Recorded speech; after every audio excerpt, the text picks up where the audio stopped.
COVID is canceling that, that's going to be pretty hard if they're going to keep wrestling.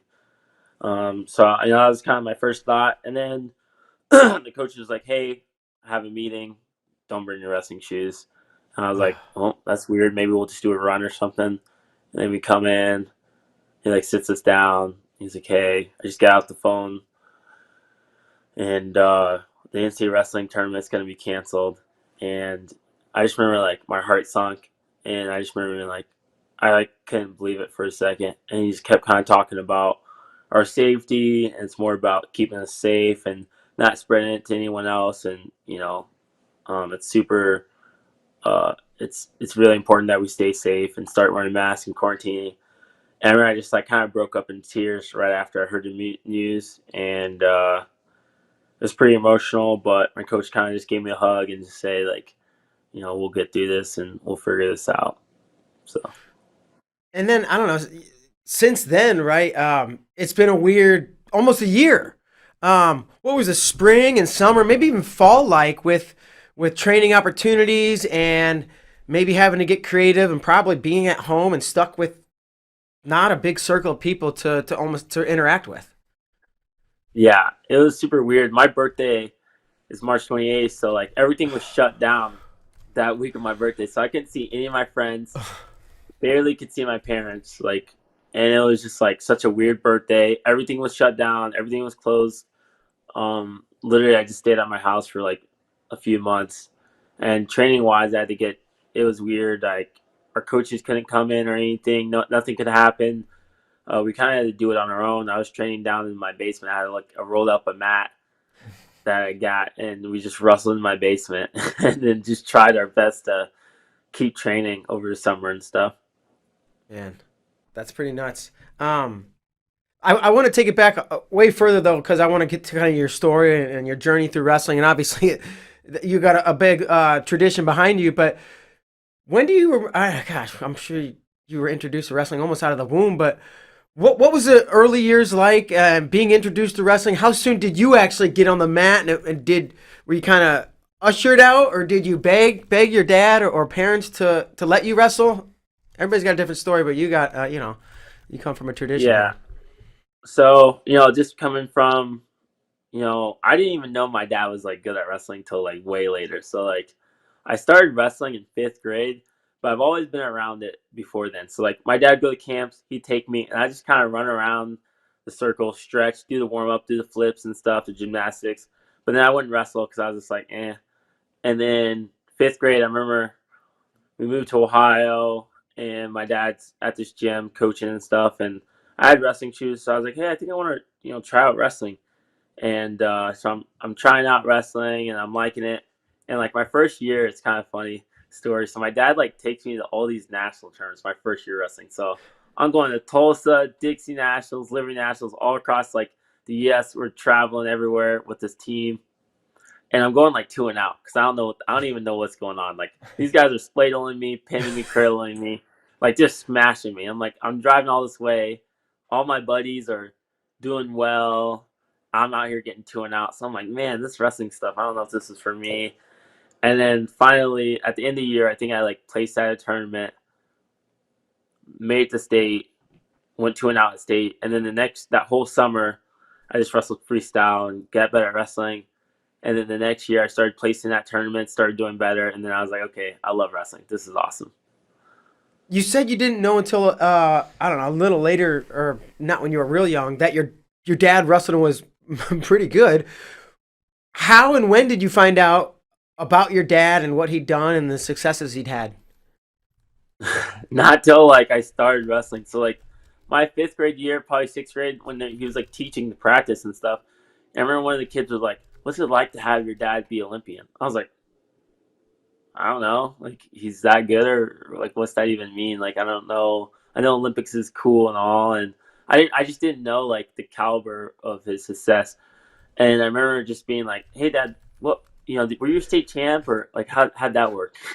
And he's like, "Yeah, I won state, and I did all right in wrestling." That's as far as he would say. I won state, I did all right.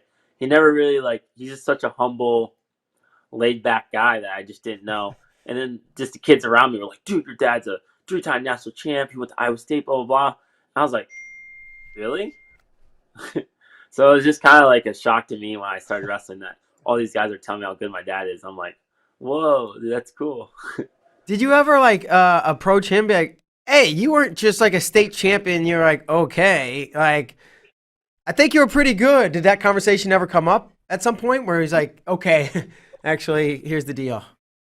Yeah, once I got into like middle school, like as I got a little older, like sixth, seventh grade, I was like, I remember talking to my dad. I was like, so like, you won a lot of big tournaments and stuff like that, and then I remember him being like, oh yeah, I did pretty decent, and I was like, so like, what did you do? And he's like, kind of talked me through some of the stuff he won and some of his. He started sharing more stories with me, like weight cut stories, battles with Kenny Monday, battles with Dave Schultz. And he started. I'm like, whoa, like all these dudes are like legendary wrestlers. And I just remember after that conversation, I remember like, dude, if I have this guy as my coach, like I'm gonna do pretty good. Heck yeah. Um, did he? And I don't know if he's ever discussed this with you, but it sounds like maybe he didn't want to tell you about himself because he didn't want to one put pressure on you to want to wrestle, and two put pressure on you to like feel like you need to follow in his footsteps or you have that same success. Was that the case? Yeah, so he didn't want to think like just because you're Nick Carr's son, you gotta do well. And like there's so many the wrestling world kind of puts pressure on you if you're a son or someone who's coming up. Like I think about the Smith family, the Mondays. I feel like there's gonna be a lot of pressure growing up. So he didn't want that for me. He just wanted me to, if you want to wrestle, that's fine. If you want to play soccer, or football, or something, that's fine. But if you want to wrestle, I want you to do your best, and it's not about me. It's about you. And so he did a good job of just not. I never really felt that pressure of having to do well. I just wanted to have fun and win. So you said that before, kind of before fifth grade, you were around wrestling a lot. Your dad's teaching clinics and doing camps and stuff, and you're around it. But as you're warming up and doing all that stuff, when it's time to wrestle, you're like, nah, no thanks. And then later, after you'd been into it for a year, you're like all in. What was it about wrestling, like before you got interested, that you weren't necessarily interested in? And then what was it that really grabbed you eventually? Well, I remember like when I do the warm up, my dad had me do the warm up with the guys, and then I remember I really liked that part of it.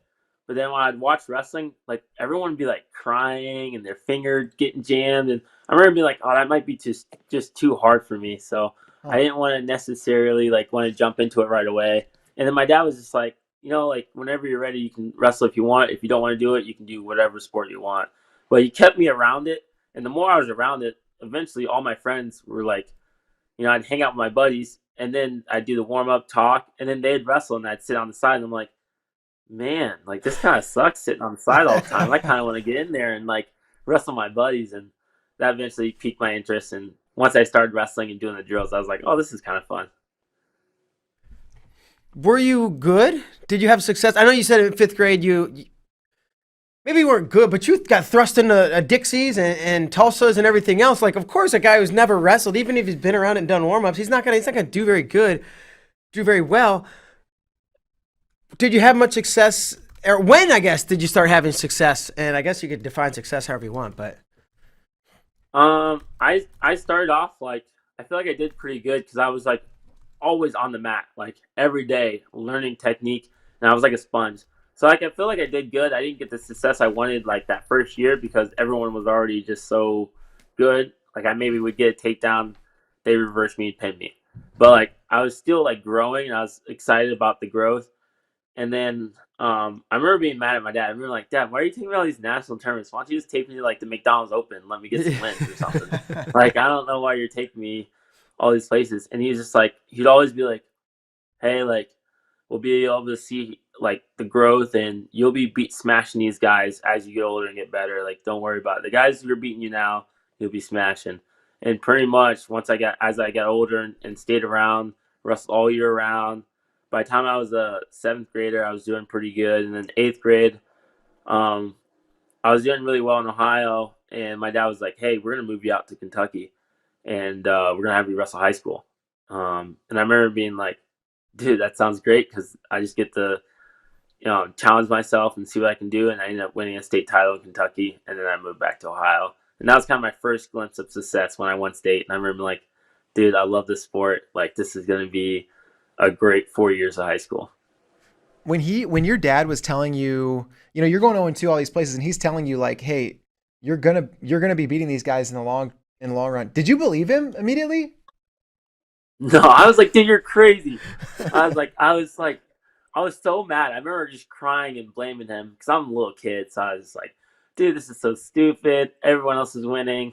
I'm literally the coach's son, and I'm literally getting smashed. And and he was just like smiling and laughing. He's like, "Oh no, you'll be fine. Like, we just work on this and work on that, and you'll be doing better." And then eventually, like the next year, I instead of going 2-0, I ended up placing like third, second, fourth, third, and then getting third at the little kid state. So it definitely catapulted me a lot faster. If I would have just went the easy tournaments, I wouldn't have solved my mistakes, and I wouldn't be able to change him. So I could see his mindset, but for sure it was a struggle, and I didn't really believe. I was like, okay, Dad, I don't know about this one. Yeah, your dad. I mean, many of the times I talk to him, it's like just a simple conversation turns into some like philosophical anecdote or like this like these words of wisdom that I wasn't expecting. I'm just like ask a simple question and he starts with a simple answer, then it blossoms into like this mind melting whatever. Yeah. Like, did you experience that? Yeah, he's like one of the most motivational people. He really focuses on the mindset of wrestling and your Yeah. mindset being a huge part. And I would say I've learned a lot of moves from my dad, but the most important thing I've probably learned is one, making God first and having your faith as the ground, like the stomping grounds for your life. And then two, having a mindset of a champion. And like when I talk about mindset of a champion, it's just like expecting to win, expecting to believe in yourself, and going out there and executing the best you can be, and not really like saying like I gotta win this match no matter what, but stepping back and just being like I just want to be the best I can be whether I win or lose. And once I had that mindset, it was really easy for me to take off in wrestling. Sure. And you talked about you have wrestling a lot of freestyle in the summers, and I assume Tulsa and a lot of these other things are folk style. From a young age, did you have a preference, either style? I like freestyle because that was kind of the first time I started winning. So Sure. freestyle, that after that first year of wrestling, we wrestled a lot of freestyle tournaments, and that was the first time I'm winning because I'm like throwing people and I'm getting points for it. I'm double legging them to their back or something.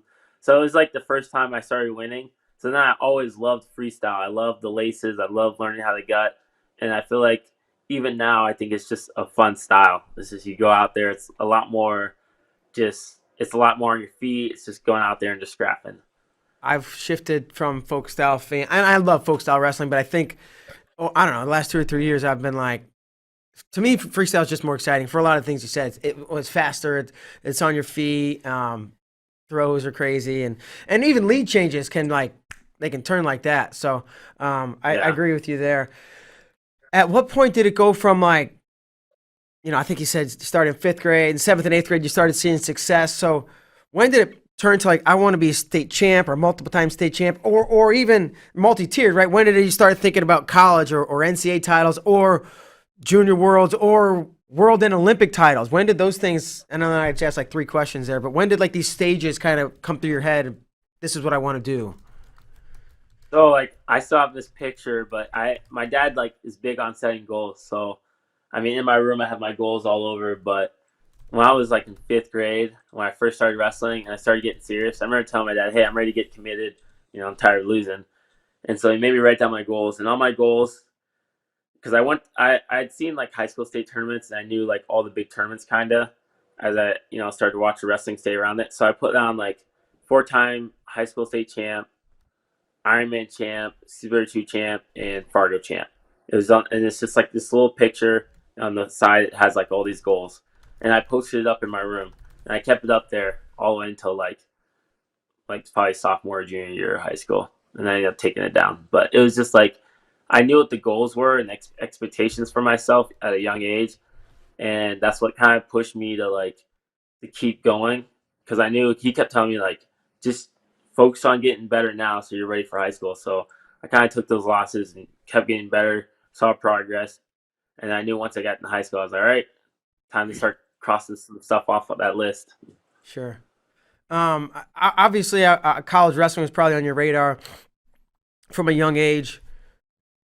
Once you're having success in high school and the recruiting process starts, what was that like? Was it a no-brainer? Did you take your 5 visits and like really have to think about where you wanted to go? I would say it was definitely tough. It was definitely kind of a roller coaster. I started off like right away. I was like being in Ohio, being wrestling there, and the Ohio State doing well. I was like, man, it looks like Ohio State seems like the school, and they were ahead. I would say for most of my recruiting, and then after Fargo, I remember Oklahoma State kind of came in there. Cornell, some others, Nebraska was recruiting me pretty hard. But I remember I only took like 3 visits. It was Oklahoma State, Iowa State, and Ohio State. And because Nebraska, I would do a camp there. I just did a camp. And so I kind of saw the campus. I knew the coaches and the guys, so I didn't go out there. But um, it was really tough. I really prayed about it a lot. And I remember just being like on my Iowa State visit, I just felt like home. Just felt right. They weren't the best team when I committed, but I kind of liked that because it was more exciting for me to like go to a school where they could build, and they're rebuilding right now, and that was exciting for me rather than going somewhere that was already kind of good like Oklahoma State or Ohio State. They're already like really good, and they already have a lot of good guys. So I just figured I'd go somewhere where they're kind of rebuilding, and I thought that was kind of exciting. Sure. And I've been up there, a couple times at least since you've been around, and for a duel, and I've seen the connection you and Brent Metcalf have, and he'll warm me up before matches, and a lot of times a coach has a few guys that he's working with, or guys Uh-huh. gravitate towards certain coaches. But growing up, having known your dad went to Iowa State, having known Metcalf was from Iowa, and like probably the bad guy or the villain, was it ever weird coming full circle and like now you're, I don't know, attached to the hip probably isn't the right term, but you guys are very close and have a tight bond. Yeah, so Metcalf was always the villain for me.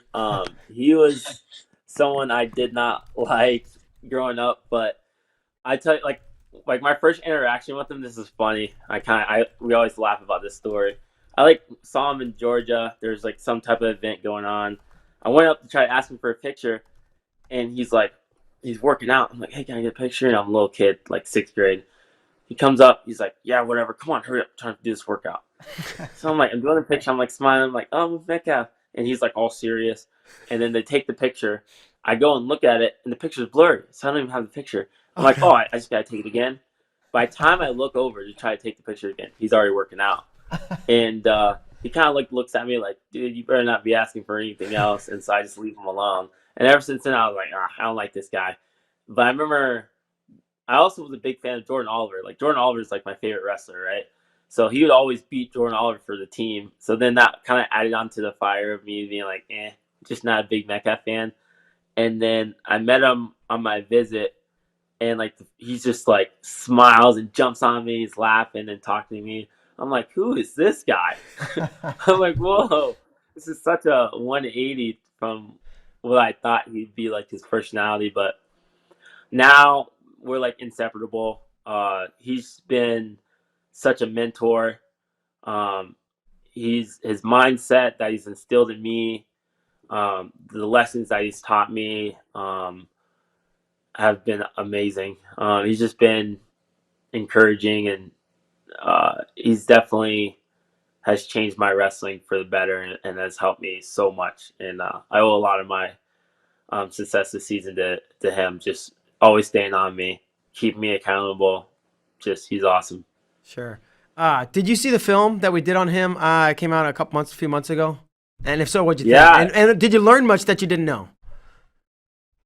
Well, yeah. There were some things that I definitely did not know, and it was good talking points. So like talking to him about it, and it was an awesome film. I loved it. Once I started like once I came here, I was like, y'all gotta get a Metcalf film. And so when you guys did it, I think you guys did a fantastic job. And it was definitely so cool to see his story and then be able to talk to him about it, and just it was super dope. Yep. Once you came to college, right? You took a year to redshirt, and then you had a great year last year. But what was your expectations versus how it went from college life to college wrestling life to actual competition? I expected to just like I figured like watching a lot of college wrestling, I knew like freshmen kind of take their lumps and stuff. Like I remember watching Mark Hall. He was like super good in high school, but had some lumps, had some losses. But I knew that was just going to be a part of the journey, like Mm-hmm. just taking your losses, taking your lumps. So my expectation, like freshman year, like last year, was just coming in. I was like, even if I, take a loss or so, just learning how to respond, how to grow from it. Um, and I remember just starting off, I was just super nervous but excited at the same time. Was able to wrestle a lot of good guys early. Like Caleb Young was number 2 at the time. Ryan Deacon was 3, and I didn't get a chance to wrestle Hidley that year, but just being able to wrestle those top guys to see where I was at, and being able to do well, taking a loss to Deacon, but learning a lot. I remember that match taught me so much about myself, taught me so much about where I needed to grow, and I was kind of sad that like I wish I would have been able to wrestle him later on, like in the season, but getting a chance to wrestle him at the seniors. But I just remember that season last year just taught me so much. I really expected just to kind of like take some lumps and learn from them, and then be ready for nationals. And now, I mean, you had the news last year of NCAAs getting canceled, and we talked about that. But then, you get the news that like this year is going to be a free year for eligibility. I mean, was that good news for you, or was that like, yeah, I don't know if I want to stick around like 4 more years, or what? How did you feel when you heard that? Definitely good news. I just saw it kind of as like, hey, my dream is to, win as many national titles as I can with this free year. It's pretty much like I'm a freshman again. Yeah. So it's just like, it's kind of like a do over. And so, um, and also it's kind of just helped me have fun this year. Like this year, I've had the most fun like ever. Just the coaches do a really good job with me, just making me laugh, keeping it light. They know that's my personality, and this year has been fantastic. And it's kind of like a redo, which is really cool. And a lot of our freshman guys are being able to wrestle. Those guys are tough, like Zach Redding and Tarakina, all those guys, Cam Robinson. They're so tough, and they wouldn't be able to wrestle without this like extra free year. So it's been exciting. Sure. Rewinding just about a year or after Big 12s, and you're getting ready for nationals before the rug got pulled. Like, did obviously you want everybody wants to win a national title, but did you believe you were capable, or but did you believe you were gonna win? I believe the way that I was wrestling and the way I was peaking myself, I believe that I won. I thought I could win, and if I didn't, it was just more like I went in there with the expectation to win. If I didn't win, I knew I was going to get the next best thing, which is like third place. So Right. definitely going to win, and if I didn't, it was just like how do you respond and what do you do to respond. Sure. Has that fast forward 1 year to today? Is it the same mindset, or do you have more confidence than you would have or did a year ago? I definitely have more confidence now. Just being able to go. This is like my second season going through it, and the coaches have more confidence in me. Being able to, they see the growth, they see that I'm having fun, and their confidence in me obviously boosts my confidence. And I think this year has just been a great year. And I'm looking at it, looking to win, um, looking to score points. I want to be exciting. I want to have fun, and that's what I'm excited for this postseason. Having the chance to do that, having the chance to just win something that I've been dreaming about since I was younger. Yeah. Does any of that confidence come from having beaten Deacon, even though it was freestyle, and you lost to him in Folkstyle, and there's been some time in between? But is that part of the confidence boost? Because he's obviously really good. Yeah, I definitely would say some that gave me some more confidence to train hard this year, being able to get that win over him. And our first match we wrestled, he really wrestled me hard and was able to score a good amount of points on me. And I remember just being like, "Dang, dude! Like he just kind of just beat me on my feet." And I remember freestyle wrestling him. I remember just being like, I gotta be ready on my feet, gotta be ready to move my feet and hands, and go out there and try to get the win. And getting that win really just gave me the confidence that hey, I have the ability to beat this guy, and I have the ability to beat Hidley, and just knowing that I have those abilities and that's a possibility definitely helped me train hard this season. You guys wrestled at 74 kilos plus, what was it, 2 or 3? Do you Two. think, yeah, 2? Do you think wrestling down at 157 ultimately is an advantage for you? Yeah, I think that's gonna be those. Deacon was huge when I wrestled him at the seniors, and I think Hidley was. I don't know. He was pretty big, I guess, but Deacon definitely felt bigger than when I wrestled him at Vegas. So I think wrestling at 57, wrestling at my weight, is definitely gonna be an advantage, and it's gonna help me a little bit more. I don't think it'll be too much more, but it'll definitely anything will help. So Yeah. Those guys are big. Yeah. I mean, and Deacon was a 70-kilo guy for a while, and obviously, um, made the jump up to 74. So it'll be interesting to see y'all meet if you do at 57 this year. And I want to back up just a touch, but you won a junior world title, and I want to take a look at that match. And it's like the whole thing with injuries and timeouts and everything is just like 12 or 13 minutes. But we're just going to kind of jump around and watch some of it. And I just kind of like to get your thoughts on this match. So if Tyler, our producer, if you're ready to shoot that match over, we can start here. I think he's already leading 1-0. But okay.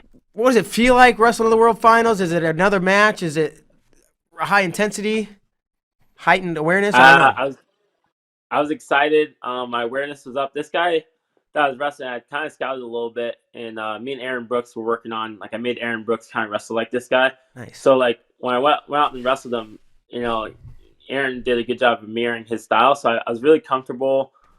He's super good at read attacks and defense, so I really wanted to make sure I was doing a good job. I remember getting in here. I felt really strong here. Felt like, first thing I'm thinking is try to turn him, get to the lace. His head was out of bounds, so they didn't give it to me. Oh, so close. Yeah. So does now you were losing, you get the takedown. Is there a mentality shift or anything, or is it just hey, pedal to the metal, keep going? Just pedal to the metal, keep going. I wanted to really try to get. Oof, that dude had a fast shot. This kid, yeah, he was really fast and like he kept like putting his hands in my face, so it was really hard to like engage a little bit. Uh-huh. But um, my mindset was kind of just keep the fakes to the outside. If I can get to his legs fast, that's like really good. I feel like a lot of the guys that I wrestled kind of weren't really aware of my speed, so I was able to get to their legs pretty easy and lace them up or get takedowns. This guy, he probably watched me, so he was a lot lower. Really was aware of my speed and did a good job of just hand fighting and staying low. Sure, and that's like the end of the period. We're gonna skip ahead a little bit here, and I think it's still 2-1, but we got about 2 minutes to go here. Any advice you got during the break that you remember? Yeah, I remember KJ and my dad just kind of being like, "Hey, like this is your match. You got 2 more minutes. Like you gotta believe this is what you worked all summer for. So like, just throw it all out there. Like don't go out there like holding back. Just throw it out there. This is your match kind of thing." And I remember that really, that encouragement really helped me stay focused and zoned in. Do you I remember typically they, go ahead? they did a caution, and I had to score here, or I would have gave up a point. So that's why I kind of went after him with that You double leg. bull rushed him out of bounds. Yeah. Did you think they might give you 4 there since he ended up on his back, or since he was already down, did you know, all right, it's probably 2? I just figured it was probably two. It was really weird. Like, when I did it, I ran through. I was like, "Oh, this is perfect." And then I was like, "He seems like he's starting to wear down, right?" And then he Yeah. took a break, and I was like, "Dang it!" I could feel him starting to wear down. So you think that break there, he wasn't hurt? You think it was more like a lung timeout? Uh, he was a little bit more lungs because they took a really, really, really long time taping him up. I think it was a lot longer than I thought. So Uh-huh. he definitely got his little energy back from that. There's not much you can do, right? You just have to be patient and Mhm. stay composed. This was Final it's 30. crazy watching this match. Have you watched this very Okay, much? so this, maybe like once. Okay. This was, I remember thinking like, dude, I want to get one more takedown. I don't know why. I was just like, I can get one more takedown. And then I remember there's like 15 seconds left. I shoot with like 15 seconds left, and he ends up like getting behind me, and I felt so dumb. I think this might be it right here. Boom, 2. Shoot. I remember like, dang, dude, I should have just hand fought and just won 4-1. So this kind of makes it a little bit closer. I knew I just couldn't give up a takedown, so like I gave up the push out there, and then I remember them kind of reviewing it. I was like, well, it's definitely not a 2 unless they just screw me. Yeah, yeah. But So this is interesting. The match is over, but you haven't won. You're not a junior world champ, so you can't jump around and celebrate. And they're Yeah. like, look, and we can skip ahead, Tyler, because they're just reviewing this. But what's going through your head here? And maybe you just got to stay composed in case. I mean, there can't be any more wrestling, right? They're either going to give him points or not. This part's kind of scary. I didn't like this. In my mind, I visualized so many times after I won that like I'm like jumping up, I'm like excited. I remember seeing like Fix and Gable and all those guys win, and they're like boom, they're like, real excited. So it was a little weird, kind of holding my excitement, kind of be like, man, I hope they don't, give this guy a takedown or something. Yeah. But Yeah. once I saw that they KJ was saying like, there's no way, Right. and then they did the points. I was like, oh yes, like the journey was finally over. Like I had accomplished one of my goals. It was weird. Do you remember during that review, he was like laying down on the mat like the whole time. Do you remember that? It was like the weirdest thing. He was like laying on his back, and he like rolled over. He's like laying on his stomach. I was like, what is this guy doing? Yeah, he was just looking at me. I remember, I don't know. I think it's so weird when there's like a break in action. You kind of look at your opponent, and they're kind of just looking back, kind of chilling. It's weird. It's like he was like laying on his back, and he kind of like looked at me. I was like, I don't know, dude. I was thinking like, I think I got it. We don't speak the He same can language, speak but we're thinking the English. same things. Yeah, yeah. He knew like from facial expressions, I could read what he was saying. I don't know if I could just read him being like, man, I don't think I got it. And I remember looking at him like, I don't know. I think I got it. Like, it was weird. That had to be a fun moment, somewhat anticlimactic for why you described it. It's not like the buzzer hits and you jump up and you're pumped. It's like, okay, well, I think I won, but let's just make them confirm, and then they finally do, and you get to be excited. But probably isn't quite like you said what you pictured. Okay, I want to jump because it is February and it's Black History Month. Maybe it's your dad, but maybe it's somebody else, right? As you were growing up, whether it's wrestling or life, are there people who inspired you and motivated you and gave you hope that you can do great things? So for Black History Month, I always think about my Uncle Jimmy. He passed away a few years ago, but he was made the Olympic team at like 17. He won, what's that called? I think he won the Midlands at like 15 or 16 and beat some national champs.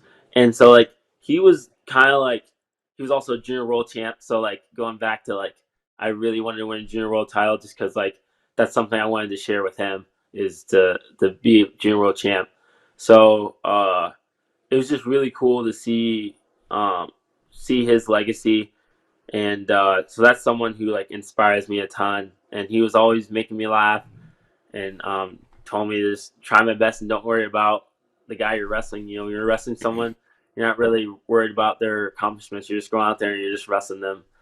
You're not wrestling their name, you're just wrestling their body, and go out there and try to score points. And that's what he did so well in his career. He just went out there and just tried throwing guys on their heads and didn't worry about their accomplishments.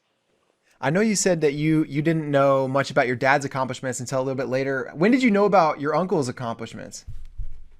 Oh, he told me right away, so I just told him. He was like, "Yo, you already know, like I'm pretty tough. Like I made your dad cry when you wrestled." He'd tell me stuff like that. Because I used to beat your dad up a lot, and I'd be like, "What?" No one can beat my dad up. That's what every kid thinks, right? Yeah, I was like, "No way." Because he's like a lot skinnier and smaller. He was like, "Oh yeah, I used, when your dad wrestled back in the day, I used to smash him." Well, it sounds like the mindset from both those guys is like not like you gotta win and put pressure on you, or like this guy. It's just like it seems like almost the ideal situation, or the kind of values you want to instill in a child, or specifically a wrestler, right? Like, don't worry about win or lose, whatever. Give your best, be the best you can, and as to not put too much pressure on you. Would that be a fair assessment? Yeah, they really just wanted me to have fun, not a lot of pressure. Even now, my dad's always just telling me like, "Hey, just try to hit new moves, like be exciting, have fun."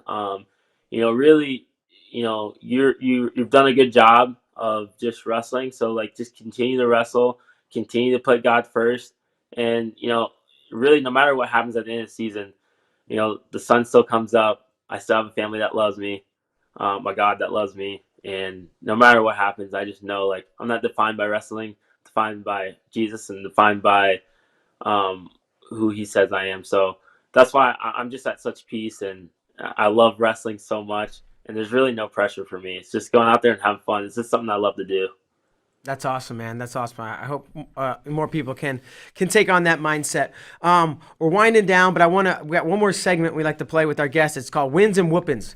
So if you think back over the entire stretch of your career from fifth grade till the most recent match you've wrestled, is there one win that stands out as being memorable? Maybe it's a junior world title. Maybe it's beating somebody in sixth grade who used to whoop your butt, or I don't know. Right? Is there one win that stands out? And then there's there one whooping that stands out where just like, man, I came off the mat and this guy beat the tar out of me, and he just made me feel like I don't even belong on the mat. So I'll give you a second if you need to think about it, and you can answer either one worse, one good and one bad. All right, I'll go. Let's see. I'm trying to think of the bad one.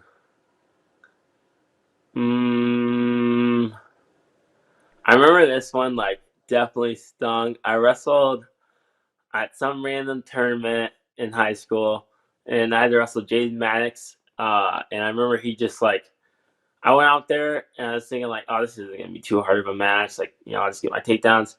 We ended up getting a scramble. He like turned me. He ended up beating me pretty good. Like, pretty much whooped my butt. And that was like the number 2 guy in the state. So like we both were number 1 and 2 in the state. But he whooped me, and so I remember being like, dang, like this year sucks. Like I gotta start getting ready. I gotta wrestle this guy in the state finals eventually. And eventually I ended up beating him, but I just remember like that match sucked. I remember being like, man, this is the worst. I can't believe I lost to this guy like this. Like he beat me up pretty good. Like I was really low. I remember my dad just coming up to me and be like, all right, dude, I'm gonna give you one day to feel sorry for yourself, and then you gotta forget about the match and start getting back to work. And that mindset helped me later on when I had to wrestle him. Sure. All right, great story. Flip side, right? Is there a win that sticks out? My favorite win in high school was I was wrestling Xander Wick in the Ironman semifinals, and we had a crazy match. Probably my favorite match of all high school. It ended up going into overtime, and we're both like so tired, and we're like looking at each other, and we're like looking for blood. There was no blood anywhere. We were looking for blood. That's how tired we were. Just to get both of us. I remember pointing. He was like, yeah, somewhere. Let me look. And I remember it was just a funny moment looking back at it. And it was just one of my favorite matches because it was back and forth the whole time. And I get to the last takedown, and like we just give each other a hug because like it was a lot of respect. Like we both wrestled as hard as we could. And that was my sophomore year, but that was definitely my favorite high school match, and probably still one of my favorite matches now. Awesome. Well, hopefully for your sake, you can make more of those memories this year and years and years and years to come, because you got a great career behind you and ahead of you, David. We're pretty much finished up, but I'm going to give you the final word. Any parting thoughts before we let you move on with your day? Thank you for having me on the show. It was really fun talking to you guys. I'm really excited for this postseason, and just hope that you guys have a blessed day, and thanks for having me. Awesome, man. Thank you, David. You have a blessed day, and best of luck to you the rest of this year. Adios. Thanks. Yeah. All right, David. That's going to do it. Great show. Great guest. I'm glad we got to talk with David and kind of hear his journey. And I'm sure there's so many more things we could, sit here for probably hours on end and talk to him about his life through wrestling. But Yeah. Considered a treat. That was awesome. I think it's about time we get to see him at an NCAA championships, and I'm super excited about this postseason. Yeah, me too. Like you said, not this weekend, but a lot of conferences this weekend. David specifically will be next weekend with Big Tens and Big 12s, and then we'll see what happens at NCAAs. So that's gonna do it. Appreciate y'all tuning in for today's show. We'll be back tomorrow with more of the same. Until then, have a good one. Adios.